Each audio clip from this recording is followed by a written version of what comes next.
CM ಅತೀಶಿಗೂ ಕೂಡ ಭಾರಿ ಹಿನ್ನಡೆ. ಬಹಳ ವಿಶ್ವಾಸ ಇತ್ತು ಅವರಿಗೆ, ನೋಡ್ತಾ ಇರಿ ಬದಲಾವಣೆ ಆಗುತ್ತೆ ಅಂತೇಳಿ ಮಧ್ಯದಲ್ಲಿ ಬಂದು ಹೇಳಿದ್ರು. 2,000 ವೋಟ್ಗಳ ಅಂತರ ಅವರಿಗೆ. ಸಿಎಂ ಅತೀಶಿಗೂ ಭಾರಿ ಹಿನ್ನಡೆ ಆಗಿದೆ.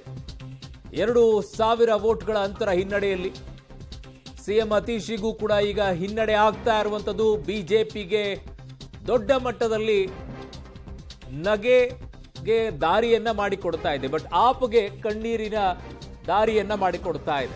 ಏನ್ ಹಿಂಗಾಗೋಯ್ತಲ್ಲ ನಮ್ಮ ಲೀಡರ್ಸ್ಗಳದ್ದೇ ಪರಿಸ್ಥಿತಿ ಅಂತ ಹೇಳಿ. ಕಾರಣ ಆ ಕಡೆಗೆ ಅರವಿಂದ್ ಕೇಜ್ರಿವಾಲ್ ಸೋಲ್ತಾ ಇದ್ದಾರೆ, ಮಾಜಿ ಸಿಎಂ, ಈ ಕಡೆಗೆ ಹಾಲಿ ಸಿಎಂ ಕೂಡ ಸೋಲುವಂತ ಪರಿಸ್ಥಿತಿಗೆ ಬಂದು ತಲುಪ್ತಾ ಇದ್ದಾರೆ.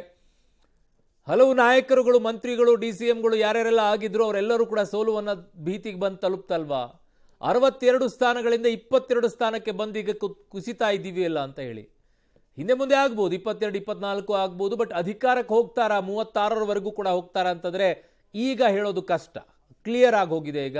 ಅದು ಬಿಜೆಪಿಗೆ 48, ಒಂದೆರಡು ಕಡಿಮೆ ಆಗ್ಬೋದು, ಒಂದೆರಡು ಹೆಚ್ಚಿಗೆನೂ ಕೂಡ ಆಗಬಹುದು ವ್ಯತ್ಯಾಸಗಳು. ಅದಕ್ಕಿಂತಲೂ ತೀರಾ ಒಂದು 12 ಸೀಟುಗಳು ಢಮಾರ್ ಅಂತ ಕೆಳಗಡೆಗೆ ಬಿದ್ದುಬಿಟ್ಟು ಅಧಿಕಾರವನ್ನು ಕಳ್ಕೊಂಡ್ಬಿಡ್ತಾರೆ ಅಂತಂದಾಗಲೂ ಸಹ 36ಕ್ಕೆ ಬಂದು ಕೂತ್ಕೊಳ್ತಾರೆ. Magic number ಬೇಕಾಗಿರೋದೇ 36.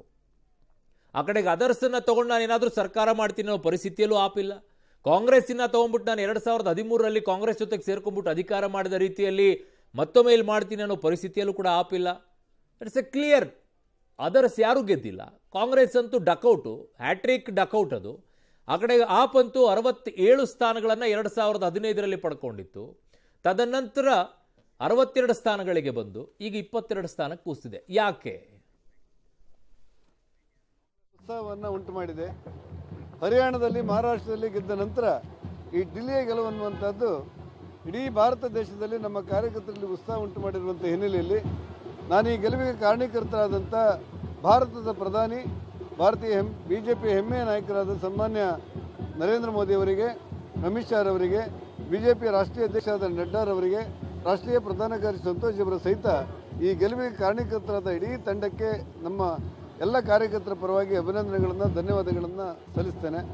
ಜನಪರವಾದಂಥ ಹೋರಾಟದ ಮೂಲಕ ಅನೇಕ ಅಪಪ್ರಚಾರಗಳ ನಡುವೆ